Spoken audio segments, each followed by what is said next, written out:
Sud Radio Conseil de famille. La chronique patrimoine avec Fee Investment Manager. Fee Investment Manager gère vos actifs financiers au plus près de vos objectifs. Bonjour Stéphane Moller. Bonjour Olivier Daudet. Président et fondateur de Via Wealth Management. Chaque jour avec vous Stéphane.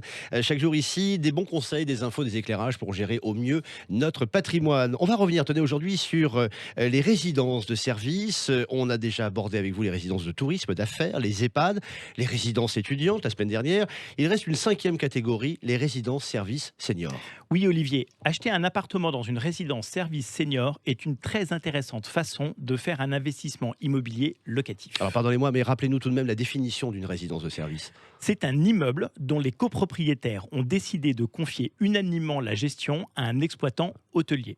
Cette exploitation se fait au travers d'un bail commercial dont la durée peut aller jusqu'à 12 ans. Ce bail assure aux propriétaires un loyer ferme, quel que soit le taux de remplissage de la résidence et l'état de l'appartement. Les baux commerciaux ont plusieurs caractéristiques intéressantes que d'ailleurs nous évoquerons dans des chroniques ultérieures. En tout cas, ce qu'on a bien compris, c'est que c'est une intéressante façon de sécuriser des revenus. Mais quelles sont les spécificités des investissements dans ces mêmes résidences seniors, Stéphane ? Les résidences services seniors sont généralement composées d'une centaine d'appartements organisés autour d'espaces de services et d'activités destinés aux seniors. Elles présentent plusieurs avantages en termes d'investissement. Par exemple ? Le premier avantage tient évidemment au marché que ces résidences adressent.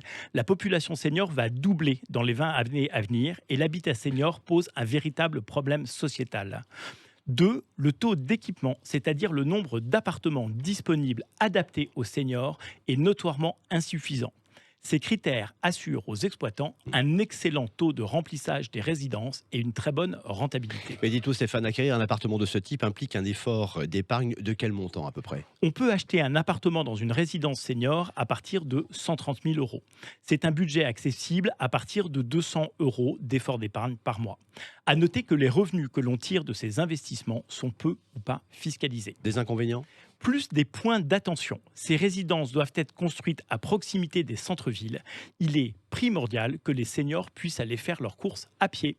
Si tel était le cas, alors ces appartements ont une valeur intrinsèque, c'est-à-dire qu'en l'absence d'exploitation commerciale, on pourrait imaginer qu'il soit tout de même possible d'en tirer un revenu. On l'a évoqué par le passé, mais une fois de plus, l'emplacement est primordial. Et oui, même s'il y a des seniors partout, comme toujours en matière d'immobilier, il faut privilégier des emplacements premium. Autre point de vigilance ? À condition d'avoir vérifié la qualité des exploitants et les emplacements, c'est une question de bon sens. Les résidences seniors s'imposent comme une solution d'investissement de plus en plus incontournable. Ce bon sens qui fait votre signature, celui de cette chronique évidemment. Conseil de famille à retrouver en podcast sur radio.fr. On se retrouve lundi.